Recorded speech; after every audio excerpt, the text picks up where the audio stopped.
Yo, StereoTypes. This is Ryan Hall here in merry old England. Personally, I just want to see if their teeth are any good. Let's go. Stereotype, that's just being judgmental. Give us some hell no. That's an abomination. Where are you guys from? Cambridgeshire. Cambridge? Yeah.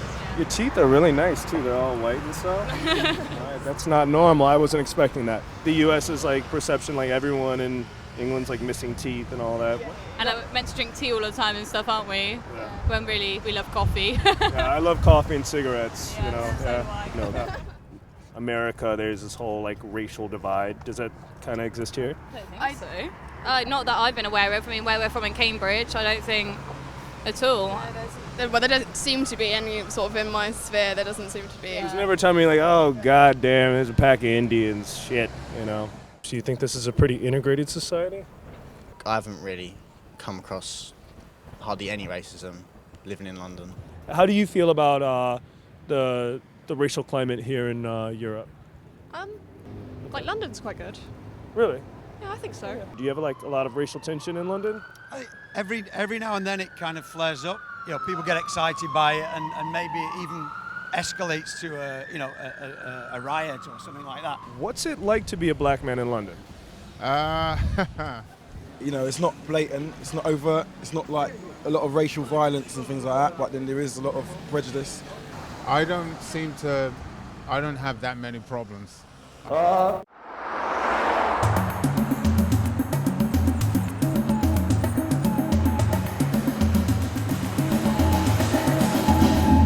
Do you think that the British are pretty open-minded? They're definitely more open-minded than Czech people. They're maybe not as much open-minded as people in the US, but it's still pretty cool here. I heard about in Russia and certain places in Eastern Europe, you've got certain gangs of neo-Nazis. Anyone they see is getting attacked, but you don't really get that in England. Definitely not in London anyway. Here they just won't like serve you tea or yeah. What is the perception of like, you know, black people here in Europe? I don't know really. Like my mum is, my dad isn't. Okay. But I don't know. So you're mixed? Yeah, I am. Okay. Have you ever experienced racism because of your background? Yeah, I had to change schools because of it and stuff. So my mum's car got acid thrown on it and like smashed. Got beaten up and stuff because of it. You need a gun. I need a gun. I do need a gun. That would solve all your problems. Where are we at? Like, where's this area? With Lane? And I'm standing with the only all the black people I found in all of London right now, and we're running out of footage. This is the only black city in England, Rudberg. This is our city. You can find black people in London. Really? I heard like if you like as long. Don't be shy. No, I'm not shy. Look, I was following the scent of weed all night long. I was like, oh, here you are. I've been looking all night.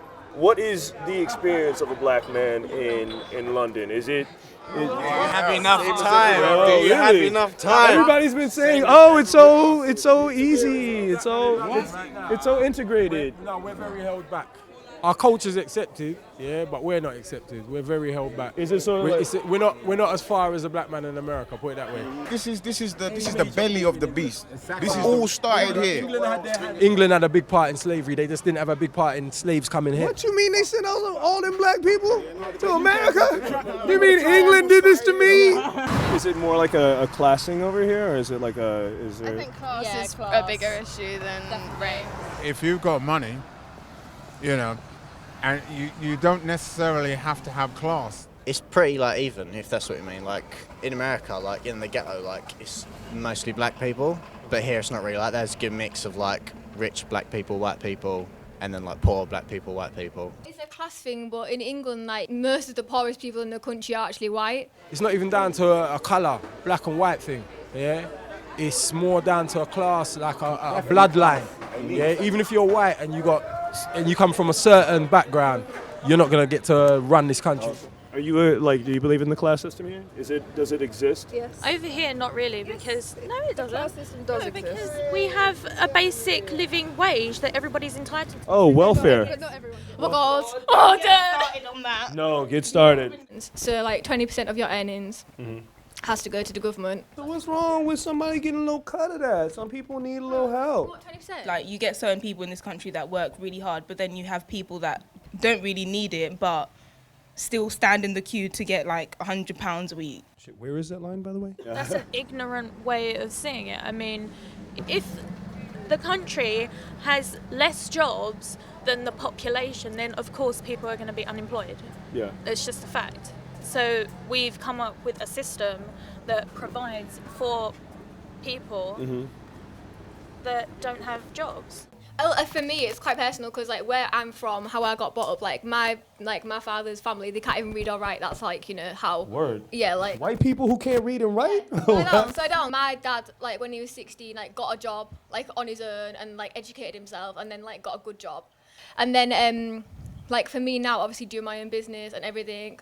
Like obviously, you know, make more money than that, and like I work so hard. I'm 20 years old. I did this all on my own. 20 years old? I'm 20 years old. You're 20 years old. Yeah. Where's the drug money coming from? Tell me. Where's it coming from? I think like when you've got nothing, like a dream is like everything, innit? Yeah. So people, I think the poorest people dream the most. I'd say, yeah, because you've got everything to dream for. If you already got everything, then I don't know what like you can dream for. Do you know what I mean? Even though there's certain people that abuse it, it's still necessary. Of course, for the people that aren't abusing it. Yeah. Like what would happen to those people? There's going to be a genuine person that probably can't work due to health reasons and, you know, reasons out of their control. So why should we see those people suffer? I know so many people, like this long list of people that don't need it, but they still get it.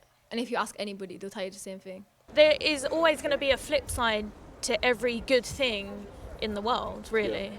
Spoken like a true Margaret Thatcher, like a black Margaret Thatcher, like the cool one. Oh, thank you. All right, cool. Yeah, there we go. I heard there actually is debate of them getting rid of your national health care system. We love the NHS, so people feel worried every time you touch it. They really worry, but we do have to get more efficient with it.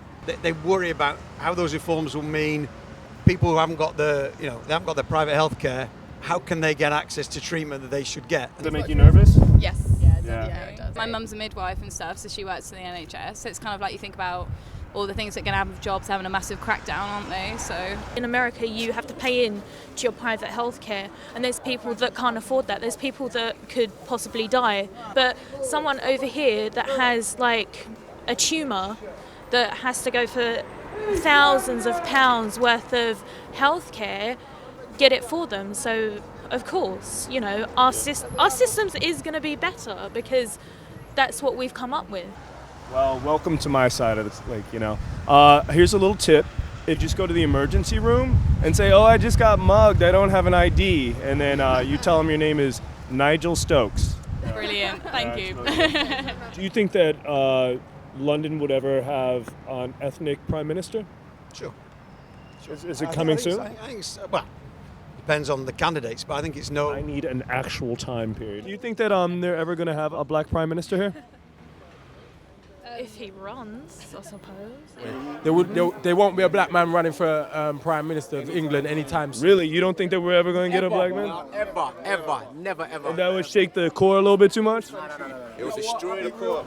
How do you think that people would respond to the royal family marrying like a black person? I think it would be fine. I hope that it would be fine. A lot of people would be in shock, to be honest. You don't think somebody would throw a major shit if Prince Harry was like married to like Shaquanda? I'm not saying it wouldn't be an issue, but I think we'd be fine. You know, you already had Margaret Thatcher. We had the first woman prime minister ages ago. So I think that they would definitely play the electric slide at the wedding too, which would be dope to see the royal family like busting out one big two-step. The royal family has changed so much since then, like especially about the whole religion and Catholic thing. I don't see why there should be a problem. If Prince William or Prince Harry married a black woman, there, it'd be like a publicity distraction. It'd be a distraction for the public while they invade like another country and blow it all up, and like no one knows about it. As long as they get really great pictures of the wedding, who gives a fuck, you know? I got held in customs for about an hour and a half, and I didn't have so much of a problem until I went to sit down. They were like, just go over there and, you know, we're going to do some background checks, and everyone was brown. And then, like, I was so mad that I ran up. I was like, you're racist! You are racist! And then they sent a black dude out. And I was like, who are you? And he's like, I'm the manager. Nobody's, you know, nobody's racist. And I was like, you're Uncle Tom, you're sold, you know. So it really didn't help me. They almost shipped me back, but